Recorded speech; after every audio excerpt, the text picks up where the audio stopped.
27, 45 y 46.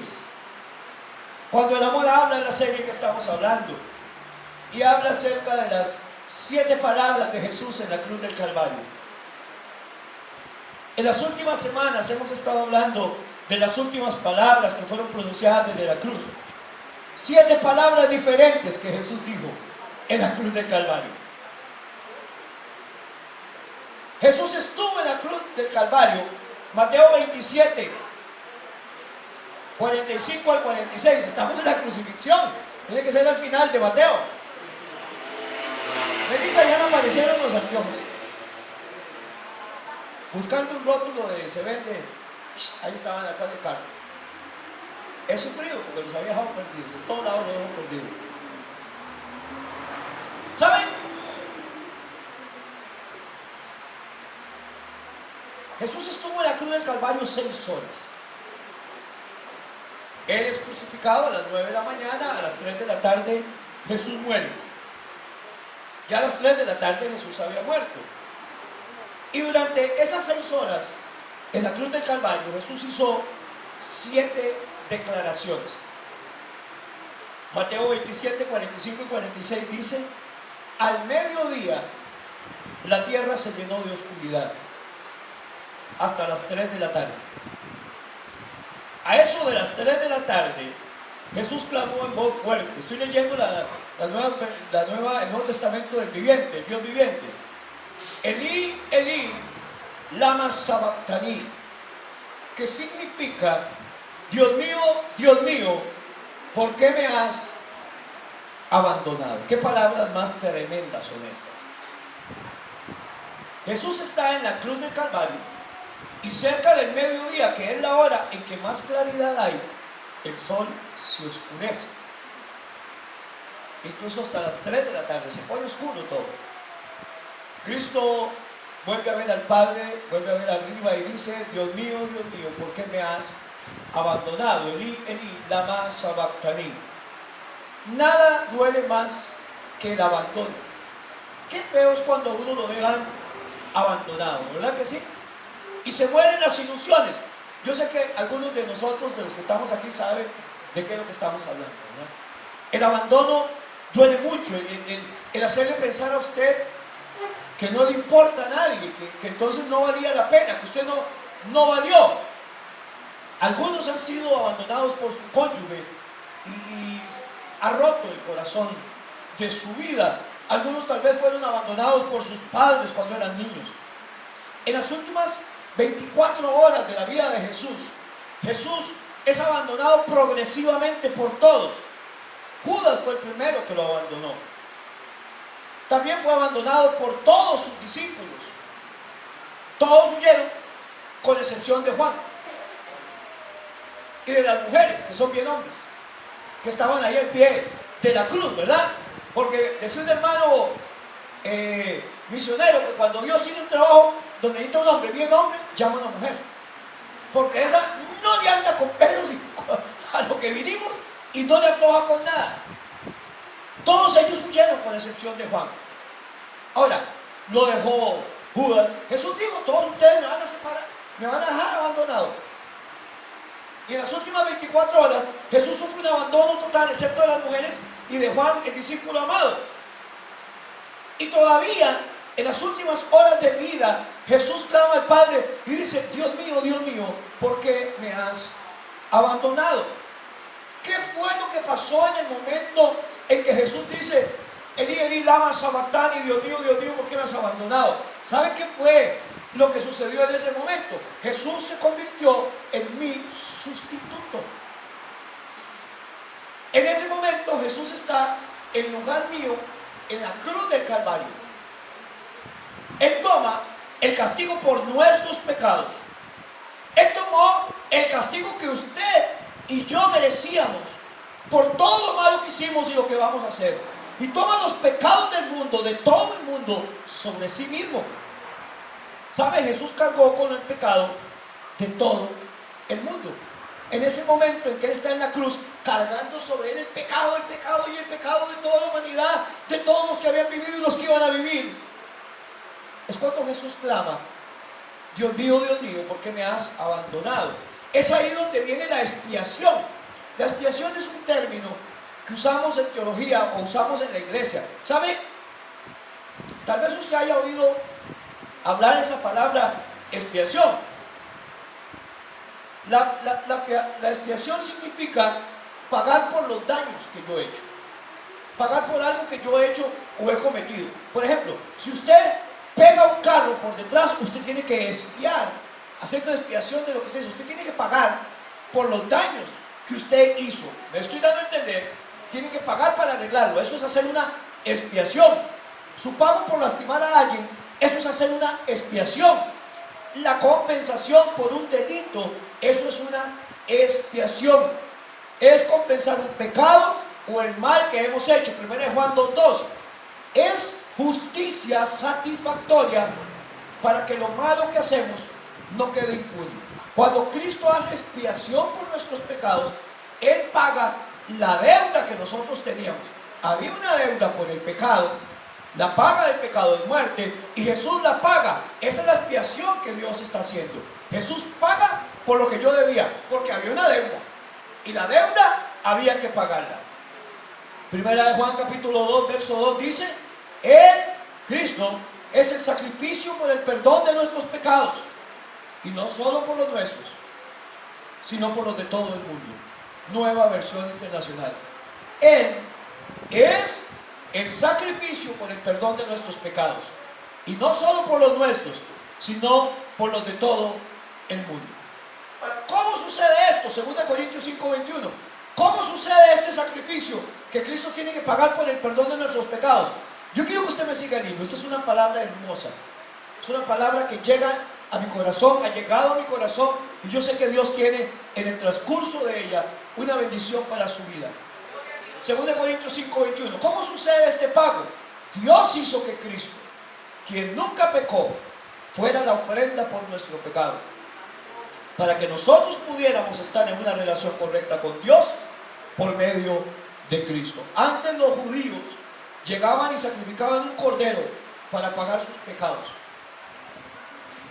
Juan el Bautista dice, cuando va a bautizar a Cristo: este es el cordero de Dios, quien quita el pecado del mundo. Ya no hay que sacrificar un cordero, porque ahora iban a sacrificar un cordero inmolado, preparado desde que nació, escogido para que cumpliera el sacrificio, que era el único que podía pagar la deuda que usted y yo teníamos. Quiero que veamos esta cuarta palabra, porque hemos visto tres palabras. Hemos hablado de la palabra del perdón, ¿se acuerdan? Acerca de dejar la culpa atrás, de admitir el perdón de Cristo.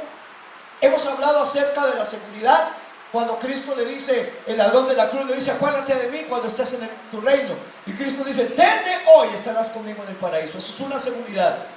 Cuando usted acepta a Cristo, usted es salvo. Y usted tiene que estar seguro de eso. La semana pasada Luis compartió la palabra del amor, la importancia de la familia, cómo Cristo se preocupó por dejar a María bien cuidada con Juan, y a Juan, el discípulo amado, bien cuidado con María, cuando le dijo: mujer, ella es tu hijo, hijo, ella es tu madre. Y hoy vamos a hablar de la cuarta palabra de sustitución, cuando Cristo se siente abandonado, cargando lo que usted y yo teníamos que estar sufriendo. Porque Cristo está pasando en esa palabra lo que usted y yo teníamos que estar pasando. Los que merecemos estar en esa cruz éramos usted y yo.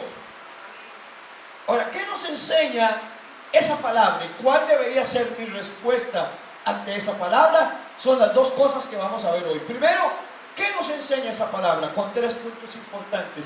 Y segundo, 4 puntos acerca de cuál debería ser mi respuesta a lo que esta palabra me enseña. Primer punto, ¿qué nos enseña la palabra de sustitución? Dios mío, ¿por qué me has abandonado? Apocalipsis 4:8 dice, Apocalipsis capítulo 4, verso 8, dice la palabra de Dios: santo, santo, santo es el Señor Dios Todopoderoso, el que es, el que era y el que ha de venir. ¿Cuántos alaban a Dios? Lo primero que me enseña a mí esta palabra de sustitución, cuando Cristo dice, Dios mío, ¿por qué me has abandonado?, es que yo aprendo que Dios es santo. Esta palabra me dice a mí que Dios es santo, y le voy a decir por qué. Todos los dioses que el mundo tenga, todos los dioses del Partenón, incluyendo Zeus, cometieron errores. Tuvieron problemas, tuvieron desliz. Algunos de ellos se metieron hasta con humanos, y nace Ulises, y nace otro dios, y nace Aquiles, y todos ellos tuvieron desvíos y problemas. El único Dios que la Biblia me dice y que la historia me enseña que nunca cometió errores es el Dios Jehová de los ejércitos. El único Dios que creó el universo es un Dios santo. ¿Qué significa eso? Significa que el Dios Jehová de los ejércitos que usted y yo conocemos es 100% puro. ¿Cuántos alaban a Dios? Es 100% perfecto. Es 100% incorrupto e incorruptible. Es 100% perfecto. Él es santo. Es muy importante porque esta palabra nos enseña eso. Vamos a analizarlo bien. Un Dios imperfecto no puede ser Dios. Un Dios imperfecto no es digno de que usted y yo lo adoremos, porque es imperfecto. Es capaz que le digo algo en la noche y va y se lo cuenta a mi hermanito en la tarde. Le cuento algo que me pasó y le va con el cuento a la doña. No. Un Dios imperfecto no es digno de que lo adoremos. Dios es la máxima perfección o muestra de perfección en cualquier ámbito que lo queramos ver. Debido a que Dios es perfecto, a que Dios es santo, no puede soportar estar en la presencia de la imperfección o del pecado. ¿Puede Dios odiar? Sí. Usted sabe que Dios puede odiar, y sabe que nosotros también deberíamos odiar igual que Dios. Dios odia lo malo. Dios odia el pecado, y usted y yo deberíamos odiarlo. El problema que está pasando, hermanos, es que nosotros nos vamos acostumbrando a ver pecado por todos lados como si fuera normal. Y bueno, cuando decimos que Dios es santo y perfecto y que odia lo malo, lo que es corrupto, lo perverso, lo malo, estamos diciendo que Dios ni siquiera puede volver a ver el pecado. No lo busque. Habacuc 1:13, solo apúntelo. Habacuc 1:13 dice: son tan puros tus ojos, David, que no puedes ver el mal. Son tan puros tus ojos, le dice Habacuc a Dios, que no puedes ver el mal. Es por eso, hermanos, que en el cielo no hay pecado. Yo no sé si usted lo sabía. La iglesia es un taller de pecadores. La iglesia no es el cielo, pero el cielo es perfecto. Es que la gente a veces le pide a la iglesia que sea como si fuera el cielo, y aquí todavía no es el cielo, pero el cielo es perfecto. En el cielo no hay pecado. Nadie se le zafa un mentonazo madre en el cielo. Todo el mundo, a ver, no, en el cielo no hay mentonazos de madre. Aquí se le zafa más de uno. Zafa. Como Dios es perfecto, no puede ver el pecado. Allá en el cielo no hay mal, no hay sufrimiento, ni tristeza, ni enfermedad. ¿Sabe por qué, hermano Edison? Porque Dios es perfecto. Porque Dios es santo. Cuando Cristo está en la cruz y Él viene a la tierra en forma humana, cuando muere por nuestros pecados, se hace pecado por nosotros. ¿Estamos claros? En ese momento, no solo pecado, Carlitos, todo el pecado de la humanidad empieza a desfigurar la figura de Cristo, valga la redundancia. Dios es santo, Dios es perfecto, Dios es Padre. Cristo, que ha compartido con la Trinidad, siendo Dios también, en ese momento carga el pecado del mundo desfigurándose y se hace pecado. En ese momento Cristo, literalmente, la cruz del Calvario es pecado. Es en ese momento, cuando Él se convierte en pecado, que clama: Elí, Elí, lama sabactani.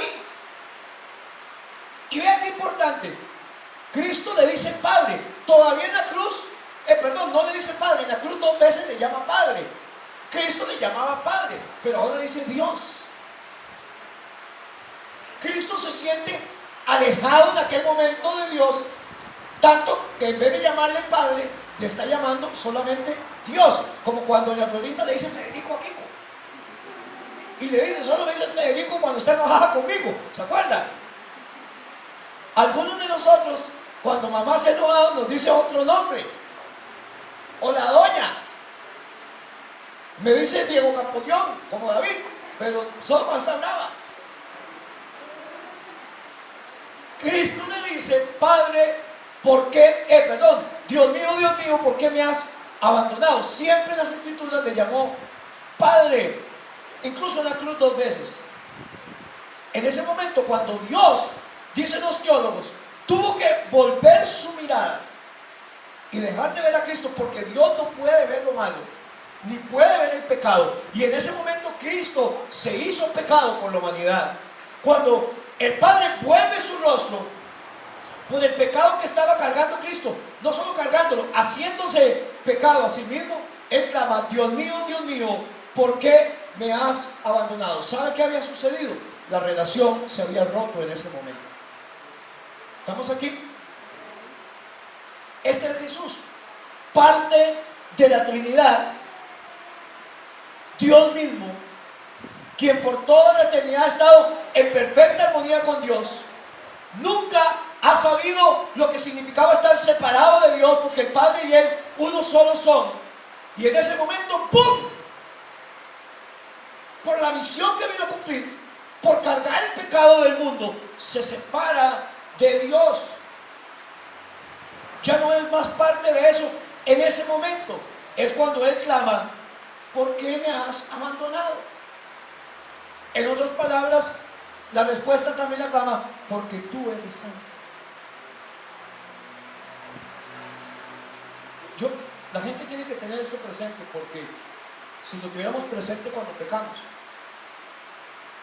que fueron nuestros pecados los que llevaron a esta desunión en algún momento. Cristo se hace pecado en la cruz del Calvario. ¿Me estoy dando a entender? Habla la separación del Padre. Dios mío, ¿por qué me has dejado? De hecho, pierde hasta la intimidad con el Padre. El pecado rompe la intimidad con Dios de cualquier manera. Y Él no solo carga el pecado, sino que se hace pecado. El Padre por un momento vuelve su rostro. Y Cristo dice, se nota cuando se oscurece el cielo, Dios mío, ¿por qué me has abandonado? Porque el pecado hace separación, porque el Padre ya no puede volver a ver lo malo. Así que estas palabras, Dios mío, ¿por qué me has dejado?, me enseñan lo primero: Dios es santo. Como Dios es santo, su pecado siempre va a traer separación para con Dios. Lo segundo que aprendemos de esta palabra, lo segundo que me enseña, y póngale atención a esto, hermanos, es que el pecado es feo. Tanto es feo que desfiguró su rostro, le vimos más sin parecer, dice la Biblia.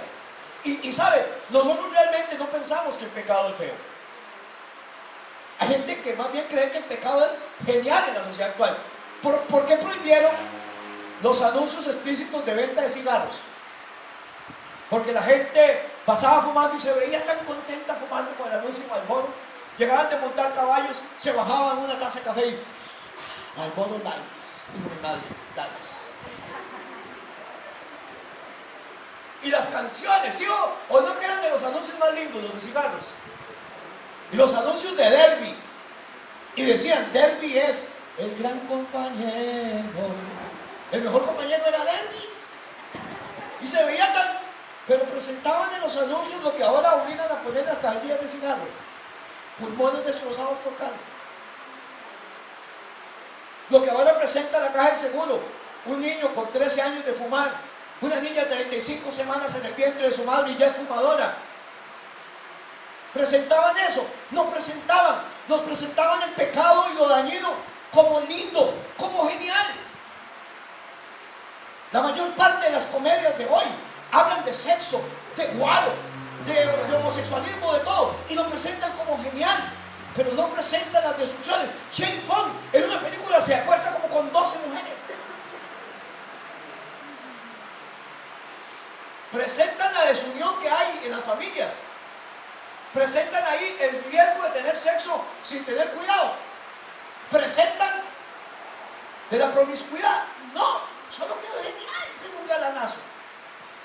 ejercicios para que tengan cuadritos como James Bond. Lo más que vamos a hacer es comprar cuadritos de James Bond. Pero tenga sexo con quien sea, sea un galanazo. Eso es lo que nos muestra la sociedad. La sociedad, el cine, las películas, las series, nos enseñan que el pecado es lindo. ¿Sí o no? Que es genial. No nos enseñan los hogares destruidos por la gente que está tomando guaro ahí. La gente que está en los salones de baile y los niños esperando con hambre en sus casas. Nada de eso nos enseñan. No nos enseñan que el pecado es feo. Pero de esta palabra aprendemos que el pecado es feo. Si usted quiere ver las verdaderas consecuencias del pecado, si quiere ver el daño que provoca el pecado, basta con volver su mirada a la cruz del Calvario. Porque Jesús toma la culpa de todo lo malo que se ha hecho, cada mentira, cada pecado, cada falta de honradez, cada traición, todo lo malo que se ha hecho y la toma en sí mismo. Eso es la cruz, hermanos. La cruz es pecado. Un hombre hecho pecado. Y fue un espectáculo horrible. Hasta el mismo Padre apartó su rostro de Cristo. La Biblia le llama a Cristo: eres el más hermoso de los hijos de los hombres. La gracia se derramó de tus labios, ¿verdad?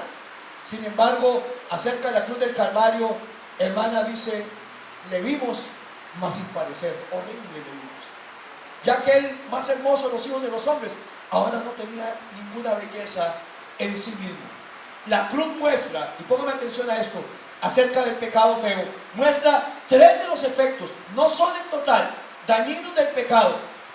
Hay tres efectos dañinos que el pecado tiene. El segundo punto es, nos demuestra las palabras de Dios mío, ¿por qué me has dejado? Es que el pecado es feo.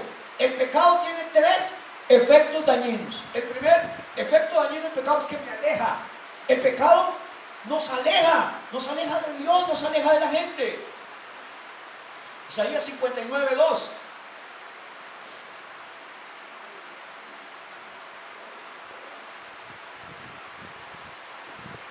El pecado siempre rompe la relación con Dios o con otra persona. El pecado crea conflicto, distancia entre nosotros y Dios. Nos separa, nos aleja de Dios el pecado. Son tus pecados, dice Isaías, son sus pecados los que los han separado de Dios. A causa de esos pecados, Él se alejó y ya no los escuchará.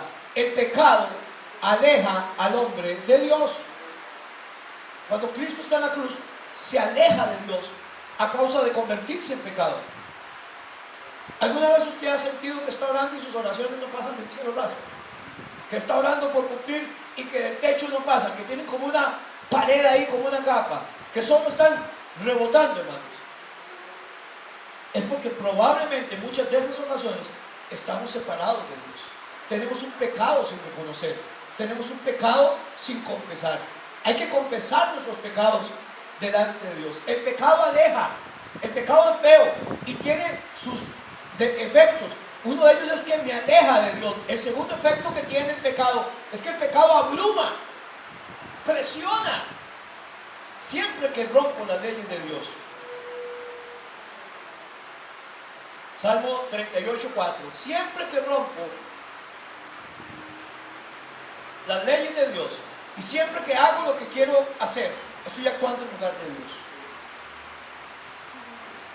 Y eso va a crear un estrés emocional en mi vida. ¿Por qué?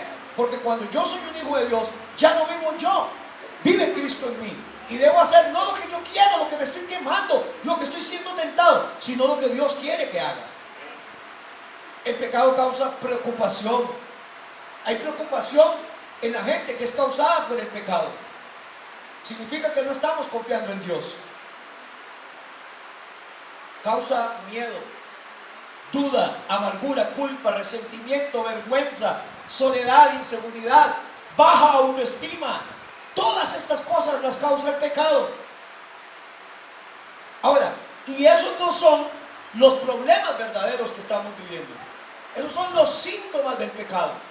El verdadero problema, la mayor fuente de estrés en nuestra vida, es un conflicto sin resolver entre usted y Dios.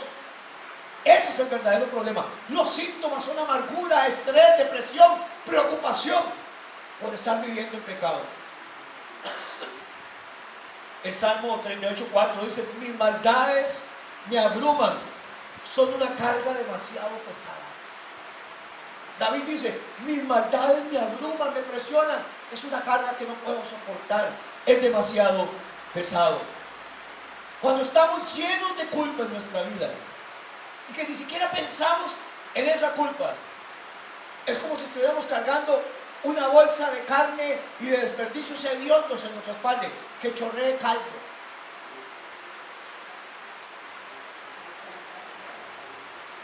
¿Alguien está aquí a un cenicero? ¿Un tanque séptico? Más o menos, dijo Capulina, más o menos.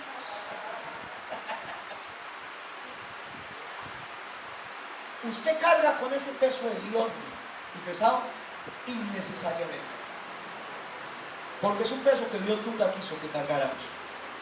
Dios nunca quiere que ustedes se sientan culpables, quiere que se sientan perdonados.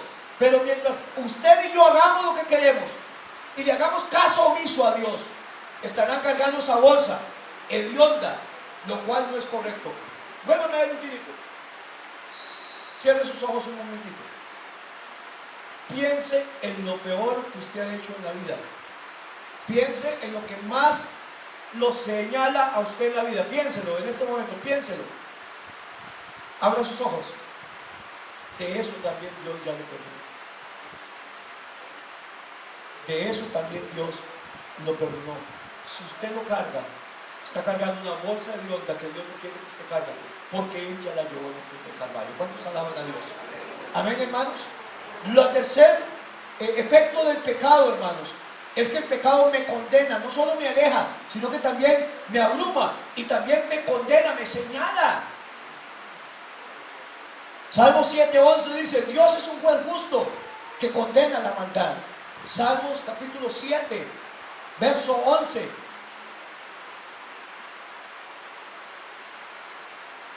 Salmos 7:11.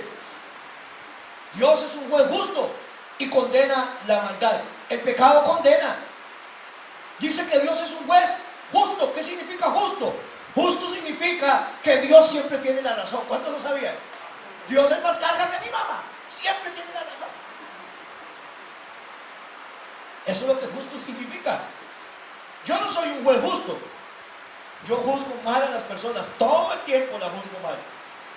Hago juicios acerca de ustedes, hermanos, y de otras personas por su comportamiento, por lo que hacen y hablan injustamente. Pero ustedes también son jueces injustos. Un día hablé con un hermano que la esposa estaba viendo acá ahora y me decía: hermano, es que mi esposa me decía: no, esa iglesia es muy fea porque a mí me hablaron muy mal de ella. Yo sé quién habló muy mal de ella. Esa persona venía aquí a la iglesia y apenas llegaba un hermano a mí, se lo llevaba por allá y empezaba a hablar mal de la iglesia, del pastor y todo. ¿Por qué? Porque seguramente yo tuve un encontronazo con Olguita, alguna vez lo he tenido, pero no cuentan lo que hacen con ustedes, ¿verdad? Uno nunca lo cuenta. ¿Sus hijos han tenido encontronazos con usted alguna vez, hermano? Los que tienen hijos, levanten la mano. ¿O todo ha sido color de rosa? No. Ah, pero nunca cuentan porque fue el encontronazo, ¿no? Solo dicen: es que mamá, y que ¿verdad que sí? Igual con uno, hermano, así soy yo de ese lado, tengo este montón de carajillos y cuando tiene un problema nunca cuentan lo que hicieron. Porque uno, por naturaleza, se defiende. Por eso yo cuando veo parejas, o veo parejas porque no veo gente sola. Porque el marido llega y me cuenta cosas, hermanos, no, ese hombre perfecto, el ángel Gabriel, encarnado más o menos. Y la doña, la Virgen María. Hay otra, el ángel Gabriel con la Virgen María. Y se están divorciando. Y uno tiene un ojo morado. Entonces no son ni la Virgen María ni el ángel Gabriel. ¿Sabe qué hago yo? Juntos. Hablamos los dos. Las cosas se hablan juntos. Porque justo parece el primero en defender su causa hasta que llegue el segundo y todo lo aclara. ¿Estamos bien, hermanos? Yo juzgo mal. Usted juzga mal. Pero Dios es justo. Siempre hablamos sobre el amor de Dios, pero Dios no es solo un Dios de amor, Él es un Dios de justicia. Si no hubiera un Dios de justicia, significaría, hermanos, que el mal nunca sería castigado. Significaría que gente como Hitler o Mao Zedong, o gente que han sido asesinos por años, quedarían impunes por el resto de la eternidad. Pero esto significa, entonces pueden lastimar a tal vez ser castigados. Dios es justo. Aquí puede escaparse de la justicia, la ley de los hombres, pero la de Dios nunca se le van a escapar. Hablamos acerca de Dios como un Dios de amor. Y dijimos que Dios odia algo, sí, Él odia el mal. Y nosotros deberíamos odiarlo. Madre, yo soy padre y ahora soy abuelo. Y si alguien intenta hacerle daño a mi esposa, a mis hijos o a mi nieto, me voy a enojar bastante. Solo yo me voy a enojar. Usted podría decir lo mismo que yo acabo de decir, Antonio. Si alguien trata de hacerle algo malo a mis hijos, o a mi nieto, o a la doña, en mi caso, yo me voy a enojar bastante. Como dicen ahí en el Facebook, va a ver un león, campo león. Va a haber una leona, va a haber un bicho que hay que exorcizar donde se pone fatal. Me enojaría bastante. ¿Por qué? Tengo que decir algo y a mucha gente no le cae bien. Hay enojo bueno y enojo malo. Cristo se enojaba. Tiene que haber enojo bueno entonces. El enojo injusto, la ira injusta, es ese enojo egoísta. Cuando me enfurezco porque usted está lastimando mi orgullo, porque no me deja hacer lo que yo quiero. Me enfurezco porque usted se viste mejor, porque usted tiene mejor carro, porque a usted le va mejor, porque a usted lo ascendieron. Ese es un enojo malo. El enojo bueno, el justo, es cuando me preocupo por las necesidades de otras personas.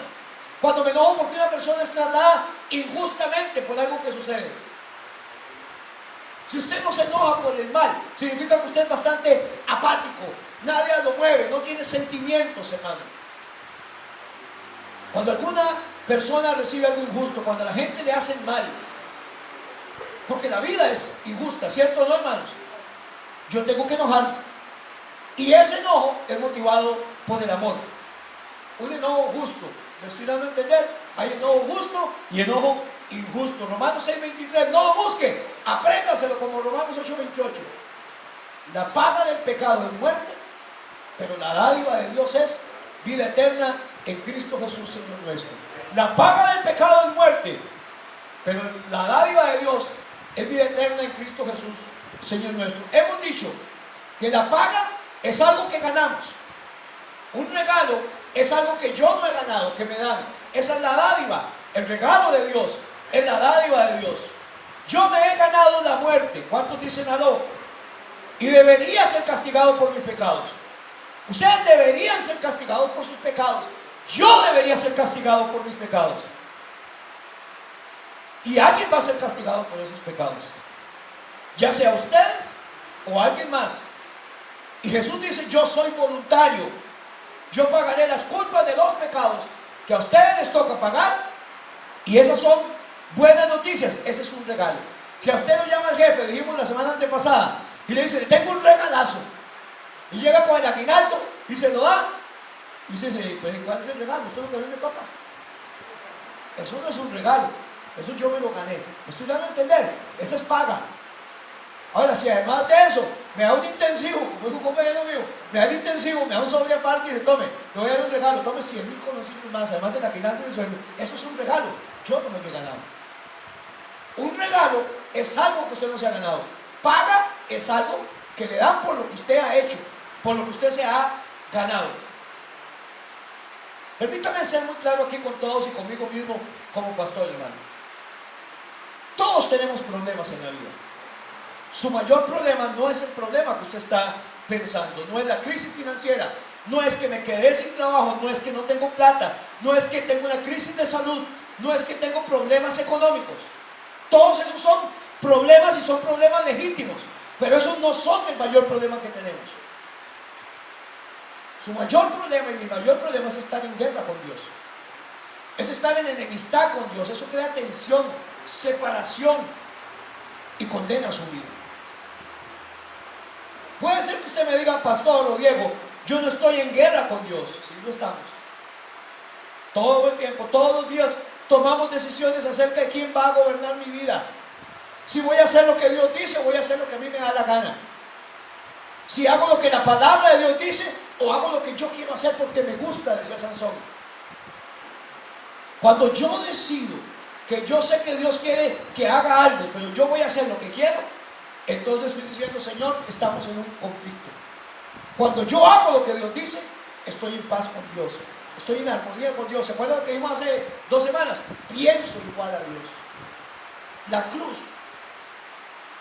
muestra la seriedad, hermanos, de la destrucción. La cruz muestra lo feo del pecado, porque es feo. Y la cruz muestra que Dios es santo. Lo tercero que la cruz me demuestra y que yo aprendo es que la salvación es costosa. Parece una contradicción, ¿verdad? Porque dijimos que era gratis. Romanos 3:25. La Biblia dice que el regalo de Dios es la vida eterna. Es un regalo. Si la salvación es gratis, ¿por qué digo que es costosa? Bueno, es que es gratis, pero no es barata. Es gratis para usted y para mí, pero el precio que Cristo pagó es muy alto. Me estoy dando a entender. Alguien tuvo que pagar por ella. O sea, por la salvación se pagó. Yo no, pero Cristo sí. Para mí es barata. Para Cristo fue muy costosa. Él tuvo que pagar por la salvación. Para nosotros es barato, pero Cristo pagó el boleto. Qué rico que nos regalen unas entraditas, ¿verdad? Para ir a ver la selección el martes. ¿Cuántos quieren ver la selección el martes? Pero hay culto. Hay culto. Pero si se las regalan, o sea, sí costaron. Están caras. A mí no me costó nada cuando me la regalaron, pero alguien pagó el boleto. La salvación es gratis. A mí no me costó nada, pero Cristo pagó el costo. Su propia vida de un hombre santo, el justo por los injustos, dice la Biblia. Alguien pagó la cuota que yo tenía que pagar, y el nombre de Jesucristo.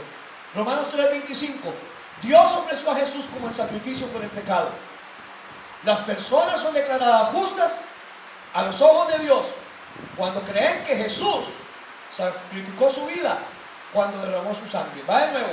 Dios ofreció a Jesús, estoy en la versión del Dios viviente, como el sacrificio por el pecado. Las personas son declaradas justas a los ojos de Dios cuando creen que Jesús sacrificó su vida al derramar su sangre. ¿Cuándo yo soy justificado? Cuando creo que Cristo murió por mí. Hay una historia muy conocida. La grabé, hermanos, aunque me la aprendí, porque yo dije, el día de mañana si alguien quiere un bosquejo, la va a encontrar ahí. En Estados Unidos sucedió una historia muy conocida porque salió en los periódicos y en las noticias. En la ciudad de Nueva York crecieron 2 hombres que se convirtieron en los 2 mejores amigos, y los 2 entraron a la facultad de Derecho. Después de que se graduaron, las vidas de ambos, Carlitos, corrieron por diferentes lados. Voy a explicar lo que es el justo. Y gracias a Dios que Dios es justo. Y como es justo, Él demanda justicia. Y Él lo hizo con su hijo, hermanos, de usted también va a demandar. Hay gente que anda ahí en la calle diciendo, es que yo soy una princesa de Dios, y andan tomando bar y bailando y metiéndose con la gente y acostándose. Y son princesas de Dios. Y andan declarando palabras en el Facebook y todo. Ah, es que yo soy un hijo de Dios y yo soy muy bueno. Bueno, el diablo, hermano. La gente anda portándose mal y quiere tomar las promesas de Dios. No, las promesas de Dios tienen condiciones. Este juez, uno de ellos, se hace un juez muy prestigioso en Nueva York. Estoy hablando algo de la vida real. El otro se metió en drogas. Y para poder consumir drogas, entonces se metió a vender drogas. Un día, este hombre, el que se descarrió, fue capturado por la policía de Nueva York. En Estados Unidos es diferente aquí. Ahí les enseñan el rostro. Ahí los llevan a juicio con cadenas en los pies y en las manos. Y lo llevaron a un juicio. ¿Sabe la sala de quién le tocó ir a este hombre? A la sala de su mejor amigo. Ok, estamos aquí en la sala del mejor amigo. Ese es mi mejor amigo, está ahí de anaranjado con esposas. Este es el mejor amigo del que está ahí con esposas. Un juez. En las manos de este juez, él tiene la posibilidad de decirle, libre, le vamos a dar que suene un pito todos los días por la calle. Le vamos a dar casa por cárcel. No. La gente que conocía la historia sabía que este era el gran amigo del juez. Ahora, ¿qué tenía que pasar ahí, Alex? ¿Saben qué hizo este juez? Y se hizo famoso por eso. Este juez le metió la multa más grande que existe a ese muchacho que estaba ahí, a su gran amigo. Esto siempre, usted nunca le va a caer bien a la gente. Seguramente a alguna gente le quedó mal porque mandará para el mejor amigo. Que si a otra gente se hace, no, lo bueno le va a hacer a este hombre una cachetadilla. No, le metió la multa más grande que existía, lo más alto que podía pasar. Y muchos se quedaron al mejor amigo. Nano, después se quitó el chuchillo del juez, bajó, lo abrazó y pagó la multa. ¿Cuántos alaban a Dios? Eso fue lo que Dios hizo por usted y por mí. Dios es justo y tenía que imponer la pena que todos se merecen, la paga del pecado de muerte. Pero Él también en ese juicio fue juez, fue abogado y después se convirtió en preso él mismo y pagó la deuda por usted y por mí. ¿Qué debió haber hecho este juez? Dejó a todos boquiabiertos. Él aplicó tanto la justicia como la misericordia. Todo había sido cumplido al mismo tiempo, David. Dios es santo y el pecado debe ser juzgado. El mal debe ser castigado. Sin embargo, la misericordia de Dios dice: pondré el castigo, pero pagaré por el castigo y voy a pagar por él. Gálatas 3:13. Cristo nos ha rescatado de la maldición dictada por la ley. Gálatas 3:13. Cuando fue colgado en la cruz, cargó sobre sí la maldición de nuestras fechorías. Lo mismo que había inspirado el Padre en las Escrituras, Él nos libró de la maldición de la ley, de la condena que teníamos. Él pagó por nosotros en la cruz del Calvario, librándonos de la condena de la ley. ¿Cuántos alaban a Dios? Lo sorprendente de la salvación es que es una idea 100% de Dios, y 100% lo hace Dios. Y todo lo que usted y yo hacemos es aceptarlo. Aceptarlo. Él en la sala de juicio es el juez, es el abogado, paga la multa y es condenado. Ese es el Dios que usted y yo conocemos. Pero Dios es justo. Si usted no lo acepta, va a ser condenado. ¿Queda claro la imagen, hermanos? La digo porque me encantó. Porque tiene que caer. Él pone la multa, Él pone la condena fuerte y nos va a condenar. Pero cuando usted se vuelve a Él, Marlito, Él lo abraza y paga el precio. Gloria a Dios. Ahora, esto es lo que me enseña a mí estas palabras de la cruz. La palabra de sustitución. ¿Cuál debe ser mi respuesta? Lo primero que tengo que hacer es que necesito saber. Necesito salir de mi pecado, más bien, y confiar que Jesús me va a salvar. Usted, ante esta palabra de un Cristo que me sustituyó en la cruz del Calvario, ¿cuál debe ser su respuesta? Salir de su pecado y confiar que Jesús lo va a salvar. Romanos 3:22.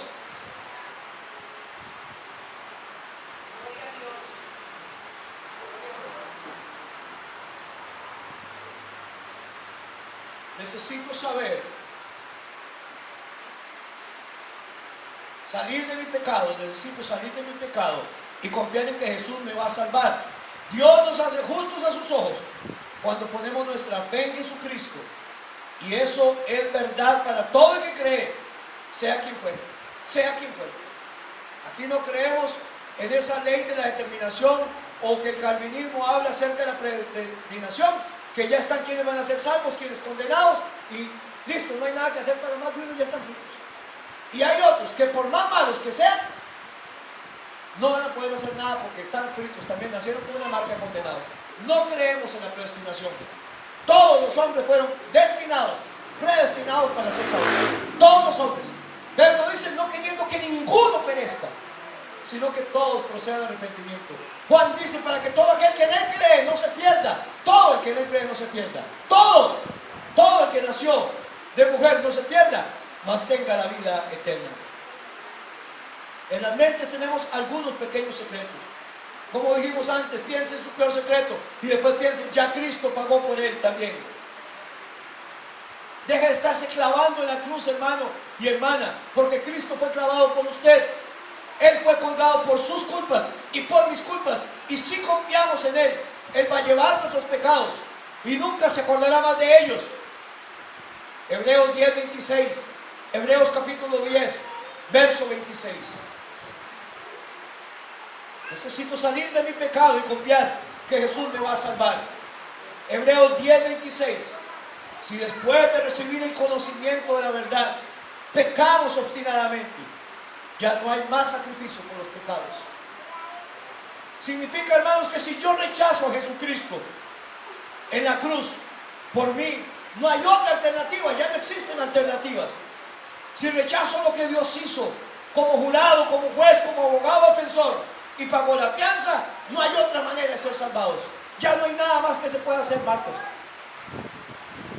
Dejar mi pecado y confiar que Cristo me quiere salvar. Lo segundo que tengo que hacer, la segunda respuesta que tengo que tener es que necesito vivir en un estado de gratitud. Póngame atención a esto, Romanos 5:11.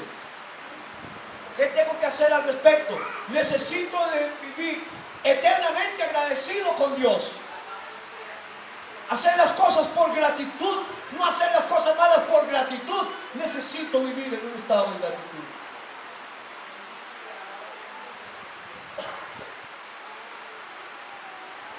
Así que ahora podemos alegrarnos por nuestra nueva y maravillosa relación con Dios. Gracias a que nuestro Señor Jesucristo nos hizo amigos de Dios. Pero podemos alegrarnos por la maravillosa relación que tenemos hoy con Dios. Eso es gracia, es gratitud. ¿Cómo no poder amar a alguien que nos ha amado tanto? Yo oigo de hermanas que se acuerdan de su abuelita de crianza y tienen un amor increíble por su abuelita, porque están agradecidas. Yo me acuerdo de los vecinos nuestros que fueron los primeros que nos llevaron a una iglesia cristiana. Nadie nos quería, pero yo vivía agradecido con ellos. Los vecinos de La Paz nos salvaban con los gallitos. Llamaban a mami, doña Gilda y don Rafael y le decían: Tere, ¿no querés este poquillo de huevo? No es que me sobró, me sobró. Si eran 2 personas, que no va a sobrar nada. Siempre les sobraba un montón para darnos a nosotros, que éramos 6 en aquel momento, ahora 8. 7. Era la que nos dejaba ir a ver tele, el único tele que había en el barrio. Era la que nos daba cafecito viendo tele, que rico. Era la que nos llevaba a la Universal a San José, porque solo había una, a comprarnos el regalo de Navidad. Eran carrillos de cuerda, pero era famoso eso. Es que antes no había tantas luces navideñas como ahora, ni había tanto chino vendiendo. Yo viví muy agradecido con ellos. Y cuando yo los veía en la calle y entraron en pobreza y en ruina, siempre había algo en mi bolsa para bendecirlos. Eso es gratitud. ¿Cómo no vivir agradecido con Dios? Yo no soy pastor porque tenga mucha plata. Yo no predico el evangelio porque es el mejor negocio, aunque sí es un buen negocio ser cristiano. Yo soy pastor y soy cristiano evangélico porque estoy muy agradecido con Dios. Como decía el himnólogo, aun si el cielo no me prometiera y si la gloria tampoco existiera, por esa sangre que limpió mi vida, yo le amaría. Aunque el cielo no exista, aunque no tenga un lugar, solo por la sangre que Cristo dio en la cruz del Calvario, yo vivo agradecido eternamente con Dios. Amén, hermanos. ¿Cómo no amar a Jesús que nos amó tanto? Jesús merece el amor total, la gratitud total y el agradecimiento eterno que podamos tener. Tercero, ¿qué debe ser mi respuesta y que necesito hacer? Necesito recordar lo que mi pecado le hizo a Jesús. Lo que mis faltas y mis pecados le costaron a Jesús. La próxima vez que comience a hacer malo con alguien o a querer pecar, piensen que el pecado fue el que puso a Jesús en la cruz del Calvario. Lo desfiguró y lo separó del Padre. La próxima vez que empiece a atacar a alguien o querer hacer algo malo o tomarla contra su esposa, vivir de una manera egoísta, empieza a pensar lo que el pecado hizo con Jesús en la cruz. La próxima vez que tenga ganas de robar o mentir, empiece a pensar lo que el pecado hizo con Jesús en la cruz del Calvario. Primera de Pedro capítulo 1, versos 18 y 19. Primera de Pedro, capítulo 1, versos 18 y 19.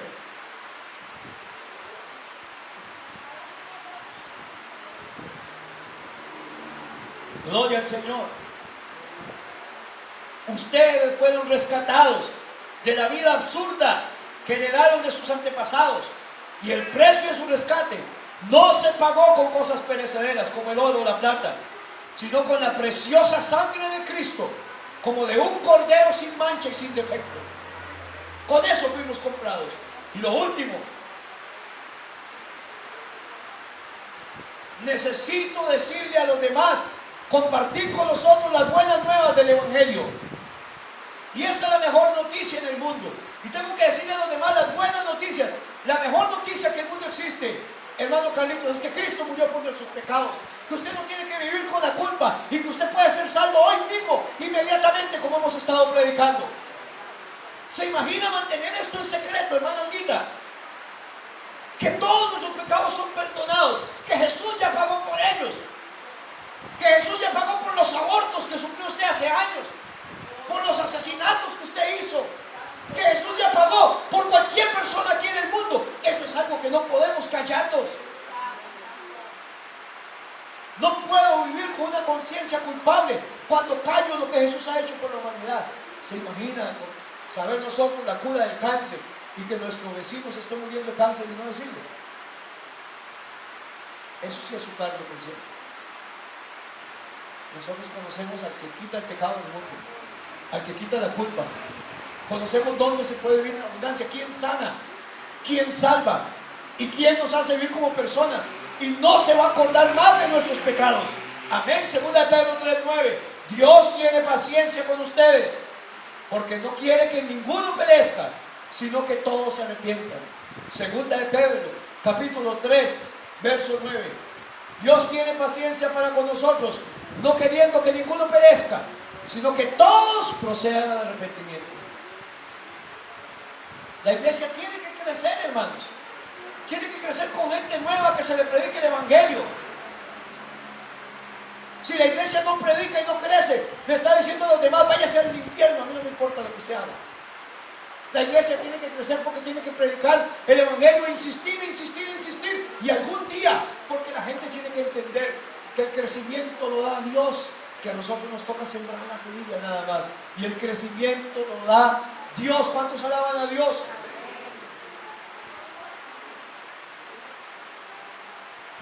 Usted y yo sabemos lo mucho que Dios ama a la gente. Amén, hermanos. Murió por la gente. Y esa es la motivación. Eso es lo que nos tiene que estar importando, hermanos. Cristo murió por todo el mundo. Y el que no acepta a Cristo lo está rechazando eternamente para vivir en el infierno en condenación eterna. Termino entonces, hermanos. Cuando Cristo está en la cruz del Calvario y literalmente se apagan las luces del mundo y todo se oscurece a mediodía, cuando Él está más claro, Jesús vuelve a ver al cielo en un llanto y en un quejido y dice: Elí, Elí, lama sabactani.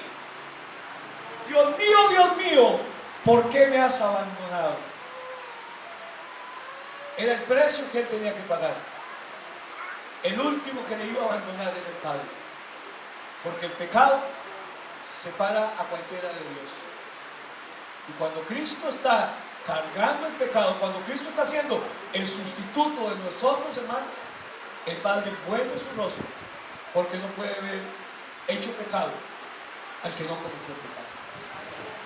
Usted tiene que aceptar a Jesucristo como su único Salvador y darle su corazón a Dios y saber que no importa lo que usted haya hecho en la vida, Cristo ya pagó por ese pecado en la cruz del Calvario. Cerremos los ojos un momentito, hermanos,